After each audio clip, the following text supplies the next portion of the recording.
All right, welcome back. We have two big conversations. The first has to do with the latest development as far as Edo politics is concerned. You heard it, that Philip-Shaibu has now been reinstated as the deputy governor of Edo State. He was impeached some time ago, and of course, he's been reinstated. But that has been appealed, and a stay of execution has also been filed in the court. That's one hand of the conversation. Also, the president today launched the NEL Fund. That's this student loan scheme that we've been talking about for a while. The president has actually launched it today so that students can now apply for that particular fund as far as it's provided for by the federal government. We're going to have the managing director join us as well on the program. But before I introduce my guests, as we explore this issue of Edo politics and what is going on with Mr. Philip-Shaibu, let me bring you up to speed. If my producer can get me, let's bring you a brief timeline of how we got here. So in November 2023, Philip-Shaibu actually declared his intention, which is at the bottom of all of this. That's it. So if we hold this year, at the very bottom of all of this, he declared his intention to contest for office of governor, and that has been the bone of contention. In February, Philip-Shaibu emerged as the PDP governorship candidate in a parallel primary, while Aswe-Ighodalo emerged from the party's primary at the Samuel Ogbemudia Stadium. We'll go to the next one. Another thing happened. I'm just giving you a brief timeline. Edo Assembly commenced impeachment proceedings against Mr. Philip. Now, the allegations bordered on perjury and divulging of government secrets. 21 out of the 24 members endorsed the proceedings. In March. In April 2024, the Edo State House of Assembly actually impeached him on grounds of disclosing government secret. Godwin Obaseki, the governor, swiftly appointed Omobayo Godwin as his new deputy. Mr. Shaibu headed to court. So if we get to the next slide and we come to what is going on today. In July, this is what played out today. Court dismissed the suit challenging candidacy of Aswe-Ighodalo. That's on one of the cases that was in court today for September governorship poll for lacking in merit over allegation of forgery of voter card. That was what he accused the candidate, or there are two. The Aswe-Ighodalo, he accused Aswe-Ighodalo of forging his voter card. But for his own gain, he won another case, the court reinstating him as deputy governor of Edo State. So he lost one, won one, noting that Shaibu's removal was illegal, unconstitutional, and gross violation of the Constitution. So this is how things played out. So just a brief timeline of the travail, as we call it, of Mr. Philip-Shaibu. So let's get to the conversation. We've been joined in the program by two gentlemen. A lawyer, former commissioner for communication in Edo State, Mr. Andrew Nwata. He joins us from our Abuja studio, as well as Mr. Don Pedro Obaseki. He's the Deputy Director General of the Strategic Operations and Communication of the PDP Governorship Campaign Council. He joins us from London. Gentlemen, thank you so much for coming on the program. Thanks for having us. Good evening to you at home. Absolutely. So let's begin. I haven't laid my hands on the CTC, which is every layman's copy to at least understand the English before we look at the inference. So give me your understanding, Mr. Nwata. You were in court with Mr. Philip-Shaibu today of what played out at that particular proceedings today. I want to just quickly correct an impression you gave our viewers concerning your timeline when this whole dispute started. Not November last year. It actually started late July when the deputy governor was on vacation. And because at that time he had started consulting, in respect of his aspiration to replace his immediate boss, the governor, his aspiration to run for governor. And then there was this plan to impeach him. So he was in the US when that whole thing started. And action was actually instituted even while he was abroad. And when he came back, there was serious tension in the States. There were different moves. Lawmakers were being lobbied to remove him. And I remember at that time, the governor came out openly to complain about the deputy governor's aspiration, that he was not aware, that it was through third parties he got to know that the deputy governor was interested in running for the office of governor.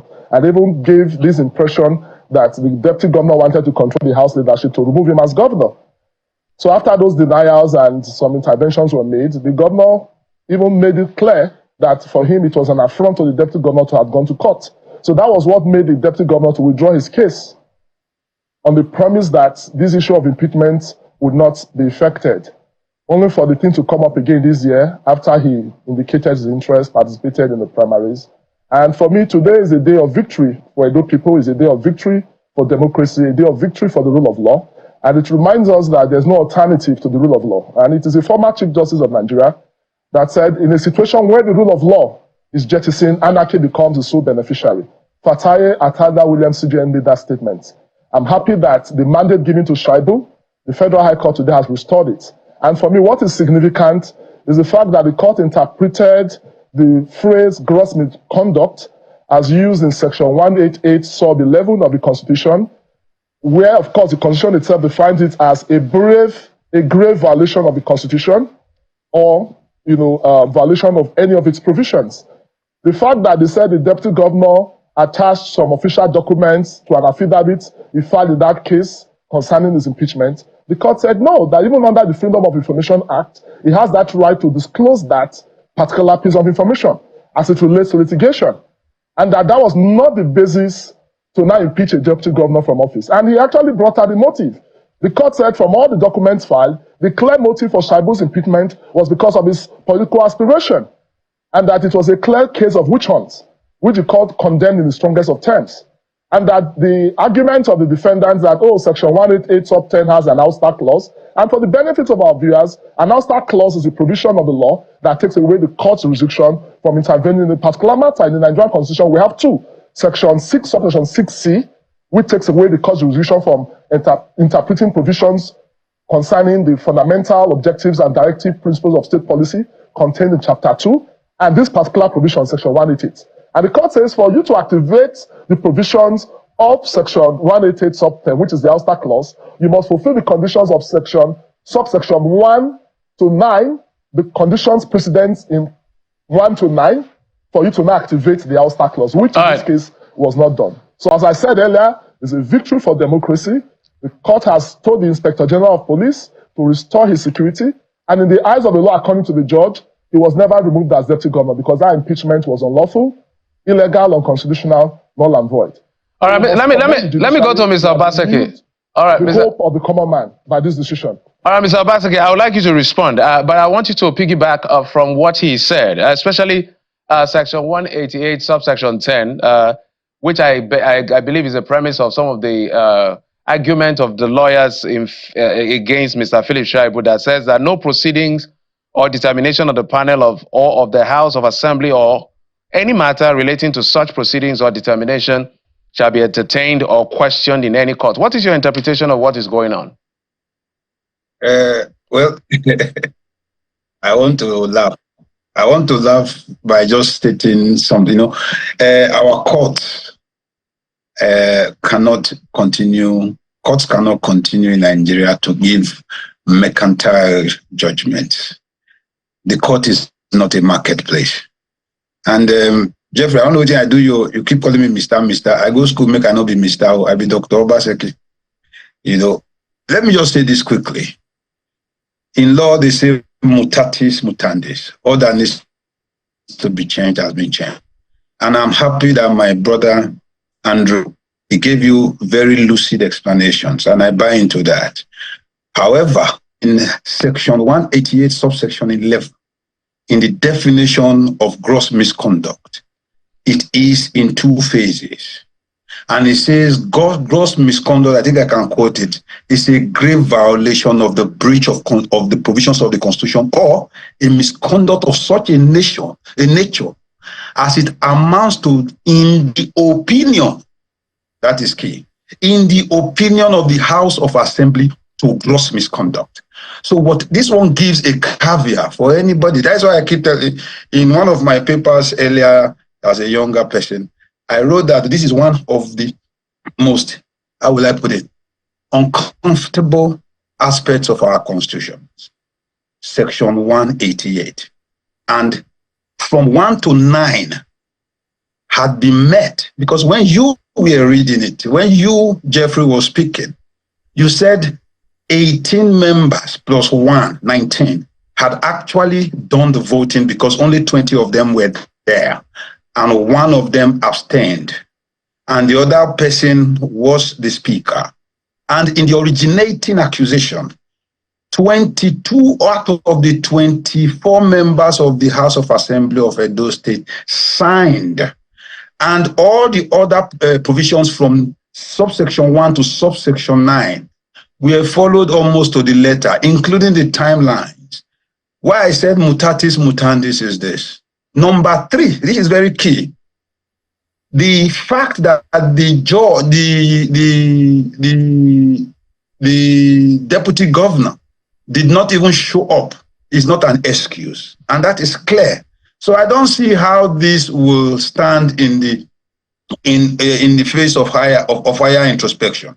Luckily, to say that the man is now the deputy governor of Edo State is fallacious, because there is a stay of execution, then there is an immediate appeal, which means we are in status quo ante. So as of yesterday, the deputy governor of Edo State is Omobile Marvelous. As of today, the deputy governor of Edo State is Omobile Marvelous. And by tomorrow, until the adjudication on the appeal, he remains the deputy governor of Edo State. And Mr. Philip Shaibu, the Honorable Philip Shaibu, is the former impeached governor of Edo State. That is the situation as at now. Any other thing is playing roulette.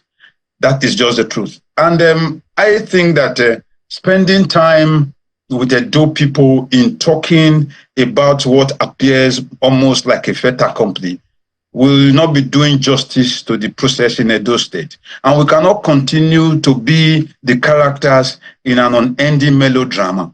What I thought I was going to come here to talk about is actually the more important, more pressing, more existential issue of the assertion of the Federal High Court of the candidacy of Mr. Asue Godal, because that is very important to our people. It's existential to us, and that is what I thought I was. All right, Mr. Obaseki, not a fait accompli. Yes, I'll come back to you. But I also know that it appears everything is emanating from the court. I also know that Justice Omotosha had also dismissed his suits by the impeached deputy governor. That is before he got his own favors, before he got his own judgment in his favor.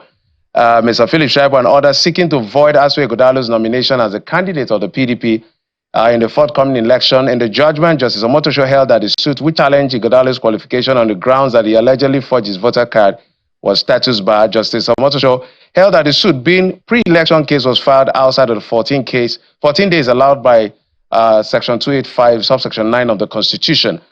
Because I needed to posit that so that the audience understands all of the litigation and adjudication that went on to get all of this. So, Mr. Obaseki, all of the conversation we're having emanates from the court. But let's continue. It looks like let me stay with you, Mr. Obaseki, on this particular. Okay, you said I should call you doctor. So let me call you Dr. Obaseki. My apologies. Looking at the Constitution and the interpretation that the court gave, it appears that it agrees with Mr. Shaibu that none of the action of the State House of Assembly constitutes gross misconduct. Based on what you're saying, do you think are you saying that the court erred in law? I am saying that the court, in looking at Section 188, subsection 11, would have taken into consideration the suffix part of that same statement, that whatever, anything, misconduct of such a nature as amounts in the opinion of the House of Assembly to gross misconduct. So if the House of Assembly has agreed within itself and all of them are in tandem, 19/21 and 22/24 have agreed that whatever Mr. Philip Shaibu had done, in their opinion, not in the opinion of the judge. Now, if it says that if there is a clear definition of gross misconduct, because it's an amorphous word, and it gives only the House of Assembly the right to determine what constitutes gross misconduct. I will quote it again. Gross misconduct means a grave violation or breach of the provisions of this Constitution, or a misconduct of such a nature as amounts in the opinion of the House of Assembly to gross misconduct. conduct. So once the House of Assembly have said even my carrying a cup of water is gross misconduct in their opinion, as stated clearly in the ground norm of the Federal Republic of Nigeria, which is our constitution, it triggers section 188. All right, Dr. Obaseki, let me take it to Mr. Nwata because of time. Mr. Nwata, yes. I would like your response. He said that there's a loose end on that particular, because we also saw this in the case of Cross River when it appears there's a lot of discretion to the House of Assembly to make certain decisions without necessarily looking for any backing. Maybe waking up on the bad side of their bed and they can make a decision. That is perhaps what Mr. Obaseki is saying. Is that what the law means in your view? Yeah, thank you. I want to first of all say it is wrong for Don Pedro. I don't know if he has been called to the bar to refer to the decision of the court as one that is a mercantile judgment. And he was now trying to set an agenda for Channels TV as to the parts of the issues he will touch on. I mean, that is not just rude, but leaves so much to be desired. And having said that, I will clearly say again that when the Constitution used the word "or," it was used in a disjunctive sense, meaning that it gives two planes. The first plane talks about, defines gross misconduct as a grave violation or breach of the Constitution. That is for the courts to decide. Or, meaning that this is the second plane of the meaning, which in the opinion of the House amounts to gross misconduct. The court did not interpret the one that gave the House of Assembly discretion, but the word as defined by the drafters of the Constitution, right? And as such, considered what the House of Assembly now was not going into, the fact that the Deputy Governor attached a document to an affidavit. Of course, that cannot be a grave violation of the Constitution because he did not breach any provision of the Constitution. He was just exercising his right to a fair hearing under Section 36, and the court actually compared that provision with the provisions of the Official Secret Act. And what does Section 1 sub 3 says? It says that if any other law is inconsistent with the provisions of this Constitution shall prevail, and that other law shall to the extent of its inconsistency be void. So the court was short of declaring those provisions of the Official Secret Act void. And I want to quickly correct a very false and erroneous impression Don Pedro, a cousin of the governor, made on this TV, that there's nothing like a stay of execution. I left the court by 4 p.m. Our application for CTC of the road order was yet to be approved. So how do you apply for an order of execution? Don't you need a copy of the court order? What are you applying against? These are just lies from the pit of hell. And I must quickly say that the Edo State government does not belong to the Obaseki family. The deputy governor has been restored to an office given to him by Edo people. It was on your TV, the Commissioner for Information Edo said that the deputy governor is in office at the pleasure of the governor, and I corrected that very erroneous impression. He's at the office, he occupies that office at the pleasure of Edo people. The way Obaseki was elected governor on the 19th of September 2020, that was how Philip-Shaibu was elected deputy governor. And that is what the court has said, and the court has restored the security. The Obaseki family cannot prevent Philip-Shaibu from occupying an office given to him by Edo people. And not Mr. Nwata, if I may button. Who operates as a dictator. We operate a constitutional democracy. Mr. Nwata, if I may button. Our constitution and the judiciary. All right. I do not want us to descend into personal arena. So let's stay with the legalese. But jumping off this, I'm going to ask this question. If you can answer me in 30 seconds so that I can also ask Mr. Dr. Obaseki on this one. Now, it appears to me, and maybe to some onlookers, that Mr. Philip-Shaibu may be double dated. What do I mean by that? On one hand, he's pursuing this to reinstate his office himself back as the deputy governor as he was removed. Now the court has given him that judgment in his favor. On the other hand, he's also supporting the candidate of the APC, Mr. Mondo Okpebholo, for governor. So what exactly is going on here? As a matter of fact, he has a right to support whoever he supports because it is lawmakers that lose their seats the moment they cross carpet. The Supreme Court resolved that in Atiku and the president of Nigeria. If the deputy governor hasn't been treated the way he has been treated, decide to support any candidate of his choice, so be it. America is where we practice democracy. Our own democracy is modeled on the American model. Romney is not supporting the candidate of the Republican Party. The heavens will not fall. And that is what the law says. The law allows him, Section 40, gives him the right to freedom of association. He's not a lawmaker. He was elected deputy governor of the state. In Nigeria, we remember Atiku Abubakar was in the APC, Obasanjo was in the PDP in 2007. The heavens did not fall. And that's a position the Supreme Court has taken.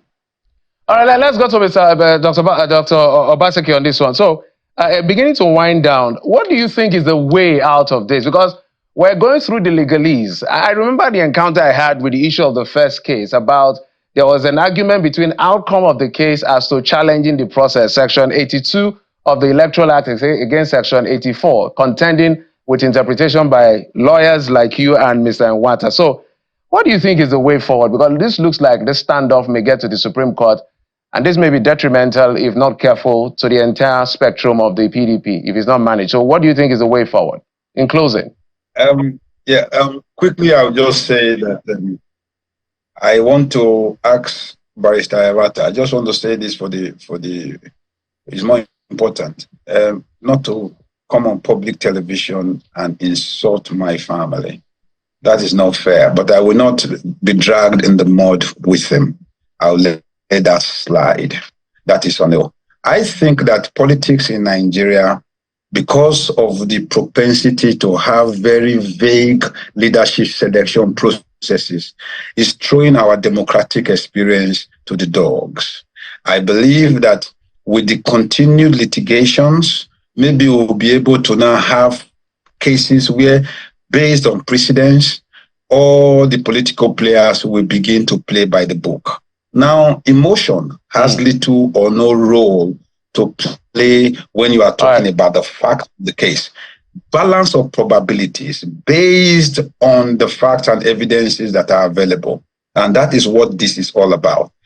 And I just want to say clearly, thank God you mentioned it. I was going to say it, that you cannot be working at John Holt and you want to collect money at UAC. That is the case of Mr. Pro-Shaibu.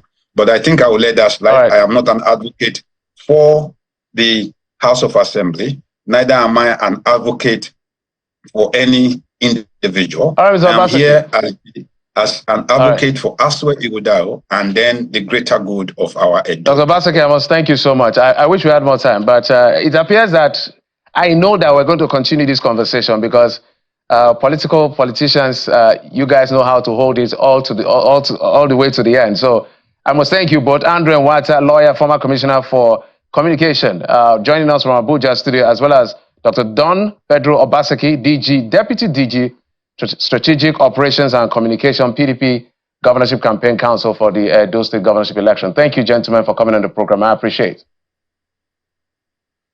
Thanks for having us.